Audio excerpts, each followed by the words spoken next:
आज हम अधिगम अक्षमता लर्निंग डिसेबिलिटी पर विस्तृत चर्चा करेंगे। ये जानने का प्रयास करेंगे कि लर्निंग डिसेबिलिटी अधिगम अक्षमता क्या होती है, क्यों होती है और इस प्रकार के बच्चे में जो समस्या होती है उसको हम किस प्रकार दूर कर सकते हैं।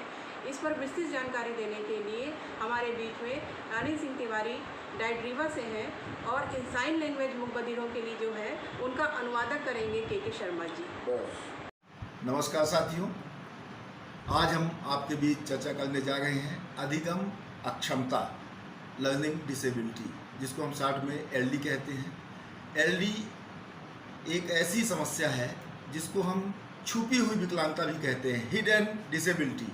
हिडन का मतलब कि सामान्यतः ये हमारे बच्चों में, हमारे बड़ों में भी पाई जाती है, उसमें ये दिखाई नहीं देती। जैसे कि सामान्य विकलांगता आपको मूक बधिर है, दृष्टिबाधित है, अस्थिबाधित है, ये मानसिक मंद है, ये विकलांगताएं आप देख के समझ सकते हैं कि फला व्यक्ति में ये अक्षमता है। लेकिन लर्निंग डिसेबल्ड व्यक्ति जो होगा उसमें अक्षमता का दिखाई देना या बाहर से देख के आपको समझ पाना कि ये व्यक्ति एलडी है, ये हमारे लिए बहुत कठिन काम हो जाता है। और हमारे स्कूलों में, समाज में, हमारे परिवार में ऐसे बच्चे रहते हैं जिनको एलडी की समस्या रहती है। एलडी का मतलब लर्निंग डिसेबिलिटी जैसा शब्द से है, अधिगम अक्षमता। अधिगम का मतलब होता है सीखने संबंधी, मतलब कि बच्चों के सीखने में बाधा उत्पन्न होती है, जिसके कारण बच्चों की सीखने की गति धीमी होती है या बाधित होती है, उसको हम अधिगम अक्षमता कह रहे हैं। साथियों, अधिगम अक्षमता एक जेनेटिक और न्यूरो बायोलॉजिकल समस्या है। जेनेटिक का मतलब वंशानुगत है और न्यूरो बायोलॉजिकल समस्या है जो सीखने की जो बेसिक स्किल होती है, जो हमारी सीखने की बेसिक स्किल होती है, मूल कौशल को प्रभावित करती है। बेसिक स्किल हम किसको कह रहे हैं? जैसे लिखना है, पढ़ना है, गणित लगाना है, ये हमारी मूल दक्षताएं हैं, मूल कौशल हैं, इसको ये बाधित करती है। और जिस बच्चे में एलडी की समस्या होती है, लर्निंग डिसेबिलिटी की समस्या होती है, वो इन सीखने में पीछे रह जाता है, लिखने में, पढ़ने में, गणित में उस सामान्य बच्चों की तुलना में पीछे हो जाता है, जिसको हम कहते हैं कि उसका विकास बाधित हो रहा है। बच्चों, अधिगम विकलांगता के कारण मस्तिष्क के एक या एक से अधिक जो संज्ञानात्मक विकास, जिसको हम कॉग्निटिव डेवलपमेंट कहते हैं, कॉग्निटिव डेवलपमेंट को प्रभावित करती है। ठीक है, जो अधिगम से संबंधित होते हैं, ऐसे विकास जो अधिगम से संबंधित होते हैं, जो हमारे सीखने से संबंधित होते हैं, एलडी के कारण वो बाधित होते हैं। ठीक है, और तीसरा मेन बिंदु जो हमारा चर्चा का है कि जो हमारा एलडी है वो उच्च स्तरीय कौशल को प्रभावित करता है। किसी भी बच्चे में, किसी भी मनुष्य के उच्च स्तरीय कौशल को प्रभावित करता है। अब हम उच्च स्तरीय कौशल किसको कहेंगे? जैसा हम ले ले टाइम मैनेजमेंट है, समय की प्लानिंग है, जिसको समय नियोजन कहते हैं। हर व्यक्ति के जीवन में इसका बहुत महत्वपूर्ण होता है। जो हमारा एलडी वाला बच्चा है, लर्निंग अक्षम है, उसमें समय नियोजन की कमी होगी। ठीक, दूसरा है जो मूर्त तर्क शक्ति है, अब्स्ट्रैक्ट रीजनिंग जिसको हम कहते हैं, मूर्त तर्क शक्ति में बाधा उत्पन्न होती है। वो बच्चा जो एलडी का बच्चा है, वो उसको उस स्वरूप में कभी भी ग्रहण नहीं कर सकता। ठीक है, जो आपने कॉग्निटिव डेवलपमेंट पढ़ा है उसमें मूर्त रूप पढ़ा है आपने, तो एलडी का बच्चा मूर्त रूप से उसको स्वीकार नहीं कर पाता। तीसरा एक जो समस्या आती है कि उसकी जो मेमोरी है, याददाश्त है, लॉन्ग टर्म और शॉर्ट टर्म होती है। लॉन्ग टर्म और शॉर्ट टर्म मेमोरी जो होती है वो प्रभावित होती है। मतलब सीधा कहने का हमारा तात्पर्य है कि एलडी के से पीड़ित बच्चे में उसकी याददाश्त को प्रभावित करती है। और एक सबसे महत्वपूर्ण समस्या जो आती है एलडी में, वो है अटेंशन। अटेंशन का मतलब ध्यान को केंद्रित करना या ध्यान एकत्रित करना, जिसको हम कहते हैं कि किसी भी सीखने के लिए हमारा बहुत आवश्यक है कि बच्चे का ध्यान केंद्रित हो, लेकिन जो एलडी से पीड़ित बच्चा होगा, एलडी प्रभावित बच्चा होगा, उसको अटेंशन की कमी होगी, उसका ध्यान थोड़ी देर के लिए तो टिकेगा, लेकिन उसके बाद वो उसका ध्यान भटक जाएगा, कहीं और चला जाएगा। एक और महत्वपूर्ण बात है कि एलडी किसी बच्चे को या किसी भी व्यक्ति के व्यक्तिगत जीवन को भी प्रभावित करती है। कैसे हम कह सकते हैं कि व्यक्तिगत जीवन से मतलब क्या हो गया कि जैसे उसका रिलेशन है, एक संबंध उसका परिवार के प्रति है, तो एलडी से जो पीड़ित बच्चा होगा या अभिभावक होगा या बड़ा होगा, उसका फैमिली रिलेशन जो होंगे वो बाधित होंगे। दूसरा, जो फ्रेंड सर्किल है, आप हर बच्चे का, हर व्यक्ति का एक मित्र मंडल होता है, वो मित्र मंडल भी बाधित होता है, प्रभावित होता है। तीसरा, जो उसका कार्य स्थान है, जहाँ पे वो कार्य करता हो, कार्य स्थान, जैसे किसी बच्चे का कार्य स्थान परिवार भी है और स्कूल भी है, तो जैसे हम लोगों का कार्य स्थान ऑफिस है, संस्थान है, तो यदि कोई भी बच्चा या कोई भी व्यक्ति एलडी से प्रभावित है तो उसका कार्य क्षेत्र जो है वो भी बाधित होता है। ठीक है साथियों, एलडी को हम हिडन डिसेबिलिटी भी कहते हैं। हिडन डिसेबिलिटी मतलब कि ये हमको दिखाई नहीं देती, ये उसके अंदर की समस्या है, ये मस्तिष्क की समस्या है, केंद्रीय तंत्र की समस्या है। यदि हम एलडी की बात करें तो एलडी को मुख्यतः हम 3 प्रकार से वर्गीकृत कर सकते हैं। ठीक है, पहला यदि देखें तो डिसलेक्सिया, दूसरा डिसग्राफिया और तीसरा डिसकैल्कुलिया। डिसलेक्सिया का जो सीधा संबंध है वो बच्चे के पढ़ने से है।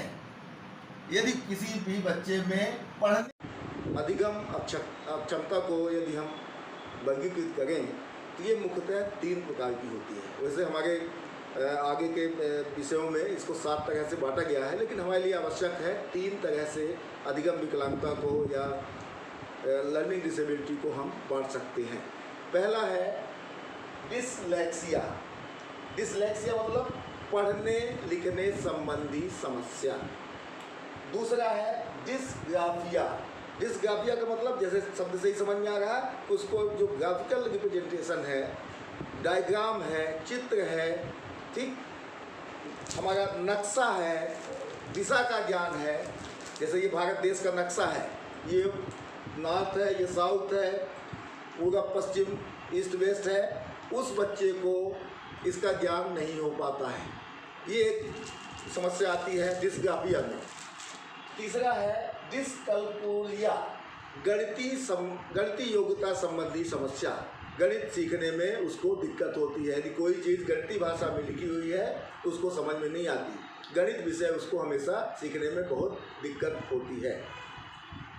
हम बात करें डिसलेक्सिया की, तो जैसा हमने पहले बताया कि ये बोलने और लिखने की समस्या, पढ़ने लिखने की समस्या है। तो ऐसे बच्चे शब्द को उल्टा लिखते हैं, जैसे बी को इस तरह से बी लिखेगा, सी को उल्टा सी लिखेगा, पी को उल्टा पी लिखेगा, का को उल्टा करके लिखेगा, 6 को 9 लिख देगा, 63 को 36 लिखेगा।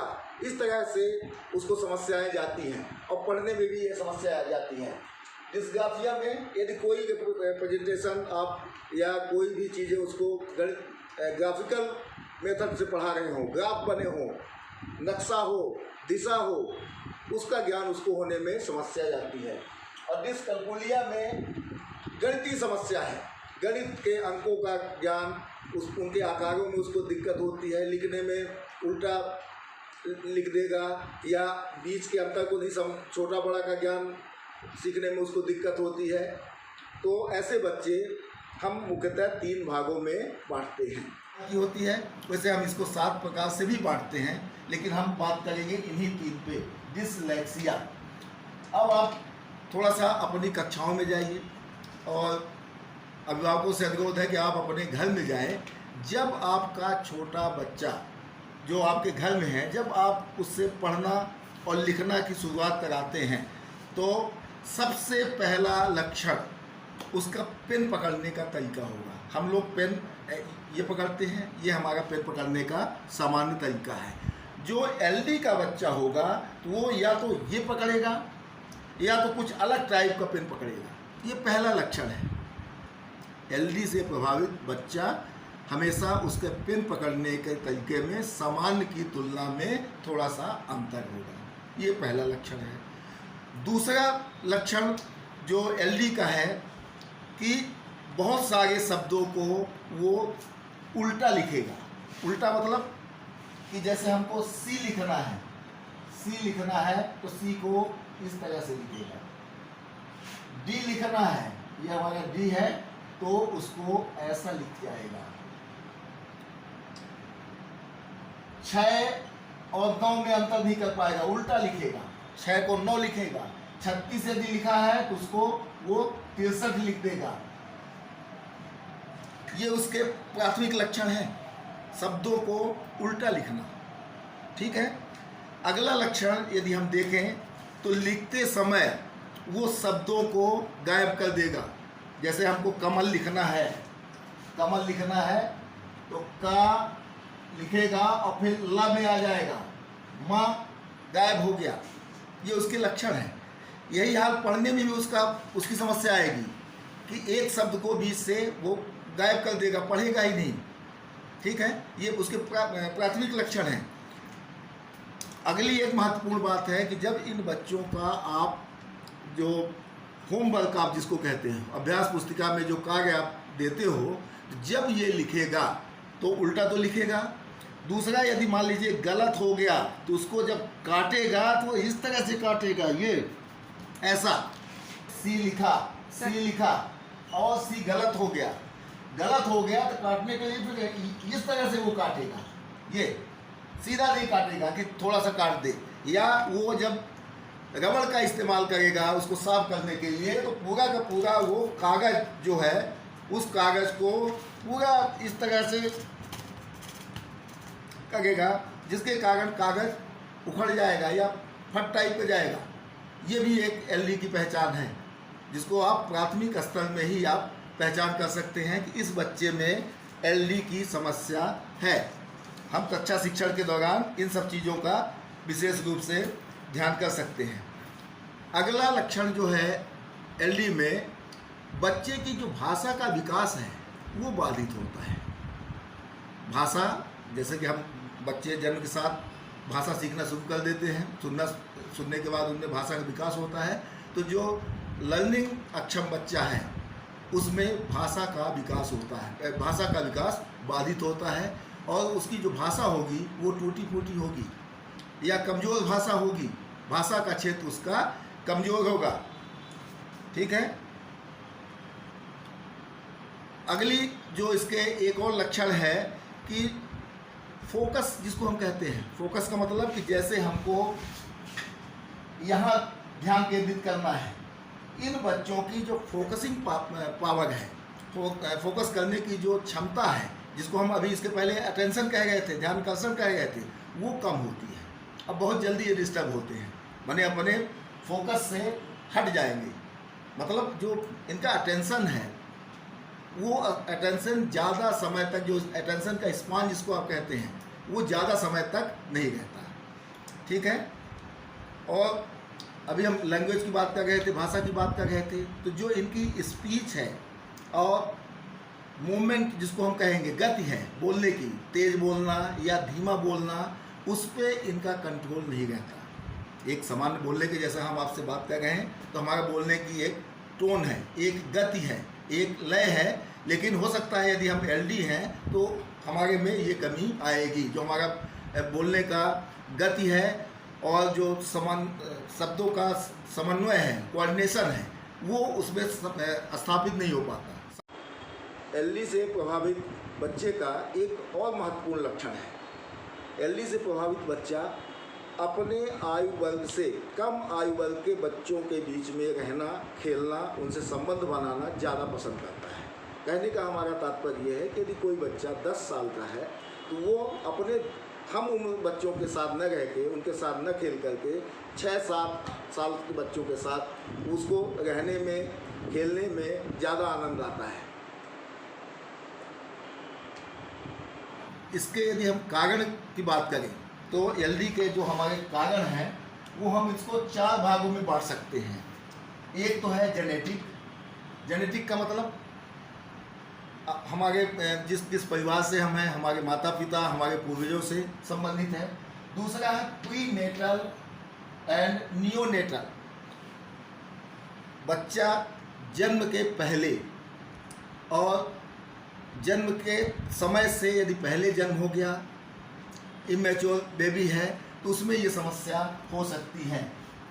तीसरा कारण है साइकोलॉजिकल ट्रॉमा। एक ऐसा ट्रॉमा का मतलब होता है कि एक तरह का मानसिक आघात यदि किसी बच्चे में या गर्भ के समय में भी उसको प्रभावित कर दे तो एलडी के लक्षण हो सकते हैं। चौथा महत्वपूर्ण कारक है वातावरण, इन्वायरमेंटल। हम और हमारे बच्चे किस वातावरण में हैं, उसका जन्म किस परिवेश में हुआ है, गर्भधारण किस परिवेश में हुआ है, गर्भधारण से लेके जन्म के समय और जन्म के बाद भी वातावरण का बहुत बड़ा योगदान रहता है।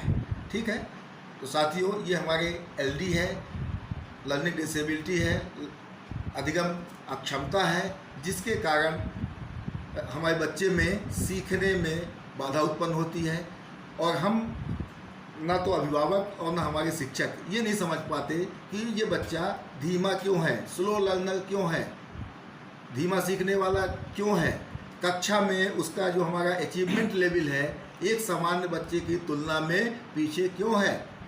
तो यदि 3 प्रकार हमने बताया, डिसलेक्सिया, डिसग्राफिया और डिसकैल्कुलिया, यदि इनमें से किसी का भी प्रभाव है, ठीक, तो एक लेखन संबंधी है, एक बोलने पढ़ने संबंधी है और एक गणित संबंधी है।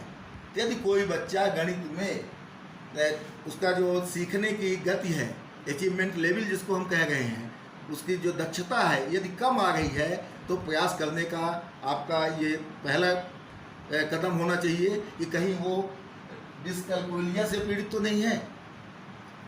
यदि लेखन संबंधी उस योग्यता में कमी आ रही है तो कहीं डिसलेक्सिया तो नहीं है, सॉरी ग्राफिकल रिप्रेजेंटेशन में दिक्कत हो गई तो डिसग्राफिया तो नहीं है। ये पता लगाना हमारा पहला कर्तव्य होना चाहिए कि उस बच्चे में ऐसी कौन सी कमी है। यदि ऐसी कमी हम प्रारंभिक स्तर में पता लगा लेते हैं तो इसको कम किया जा सकता है। कम करने का मतलब कि उसमें हम अभ्यास से सुधार कर सकते हैं। ठीक, और यदि ऐसे बच्चे आइडेंटिफाइड हो जाते हैं, पहचान हो जाते हैं, तो उनके लिए हमको कुछ कक्षागत रणनीति बनानी होगी, सामान्य बच्चों की तुलना में थोड़ा सा अलग हटके। पहली चीज़ हमको क्या करनी चाहिए कि इनका जो कक्षा में बैठक व्यवस्था हो, एक तो शिक्षक के पास होना चाहिए या उसके सामने होना चाहिए। दूसरा, जो इनके आसपास बच्चे बैठें उनका हैंड राइटिंग वर्क और रीडिंग राइटिंग हम दोनों को ले रहे हैं, रीडिंग राइटिंग वर्क अच्छा होना चाहिए। ये बहुत महत्वपूर्ण है कि यदि वो बच्चा शिक्षक के साथ नहीं चल पा रहा है तो उसकी बगल वाले बच्चे की जो कॉपी है या उस बगल वाले बच्चे से सुन के ये सीखने का प्रयास करे। अगला महत्वपूर्ण, सबसे महत्वपूर्ण जो कदम है हमारा होना चाहिए कि जो टास्क है हमारा, टास्क से मतलब कि क्या विषय वस्तु हम पढ़ा रहे हैं, उस विषय वस्तु को हम टुकड़ों में बांट दें। जैसे सपोज कीजिए कि हम किसी बच्चे को 1 से 9 तक अंक सिखा रहे हैं। एक सामान्य बच्चे को हमारा उद्देश्य है कि हम 1 से 9 तक अंक सिखा रहे हैं। उसको हो सकता है हम 3 हिस्सों में बांट दिया कि 1 से 3, 4 से 6, 7 से 9, 3 हिस्सों में बांट के हम सामान्य बच्चों को सिखा रहे हैं। यदि हमारा एलडी का बच्चा है और हमको आइडेंटिफाइड हो गया, जिसको हम स्लो लर्नर कह रहे हैं, धीमा अधिगम वाला बच्चा है, तो हो सकता है हमको उसको एक दिन में केवल एक ही हम सिखाएं, एक ही अंक का सिखाने का प्रयास करें, अगले दिन दूसरा अंक लें, अगले दिन तीसरा अंक लें। माने एक साथ हम उसको सामान्य की तुलना में जो हमारा पाठ्य सामग्री है, टॉपिक है, पाठ्य वस्तु है, उसको हम छोटे छोटे हिस्सों में बांटें। फिर एक और महत्वपूर्ण बिंदु है शिक्षकों के लिए, अभिभावकों के लिए, कि जो उसका होमवर्क हो, जो बच्चा होमवर्क कर रहा हो, चाहे वो घर में हम उससे काम करवाएं, चाहे स्कूल में भी खाली समय में हम जो काम उसको दें, उस पर हम विशेष ध्यान दें कि कहाँ गलती कर रहा है। जो सीखने का एक सिद्धांत है कि जो गलती हो, गलती से हम सीखें, उस गलती को हम सुधार करवाएं, बार बार रिपीट करवाएं, पुनरावृत्ति करवाएं और अभ्यास के द्वारा वो सीखे। तो साथियों, आज हम थोड़ी सी चर्चा किया आपके समक्ष कि लर्निंग डिसेबिलिटी या अधिगम अक्षमता क्या है, हमारे बच्चों से कैसे हम इसको थोड़ा पहचानने का प्रयास करें। यदि बच्चा पहचान में आ गया तो हम इसके लिए क्या रणनीति बनाएं, कैसे उसको सीखने का तरीका अपनाएं। यदि इसके संबंध में और भी कभी कोई समस्या है तो आपके हर ज़िले में लगभग इन विशेष शिक्षा से जुड़े हुए लोग हैं, विकासखंड में भी एमआरसी के रूप में पदस्थ हैं, जिले स्तर में भी हैं। आप कभी भी ऐसी समस्याओं को लेकर फ़ोन के द्वारा या स्वयं उपस्थित होकर, या ये लोग जब आपके क्षेत्र में मॉनिटरिंग में जाते हैं तो इनसे चर्चा करके इन समस्याओं से आप थोड़ा सा सीखने का प्रयास भी कर सकते हैं और इन समस्याओं से आपको निजात भी मिलेगी। साथियों, इतनी चर्चा के बाद एक प्रश्न उठना स्वाभाविक है कि अधिगम दिव्यांगता और आईक्यू बुद्धि लब्धि का क्या संबंध है। तो मैं एक बात आपको क्लियर कर देना चाहता हूँ कि हमारे पास ऐसे भी उदाहरण हैं, जैसे आइंस्टीन को हम ले लें, जो हमारे अपने समय के बहुत बड़े वैज्ञानिक थे, जिनका आईक्यू माना गया है कि 140 से ऊपर है। वो भी अधिगम दिव्यांगता से प्रभावित थे। मतलब कि ये अधिगम दिव्यांगता में आईक्यू का कोई रोल नहीं है, ये किसी को भी प्रभावित कर सकती है। अब किसी भी व्यक्ति का कोई ना कोई एक कार्य जो इस दिव्यांगता से प्रभावित हो सकता है वो बाधित होता होगा।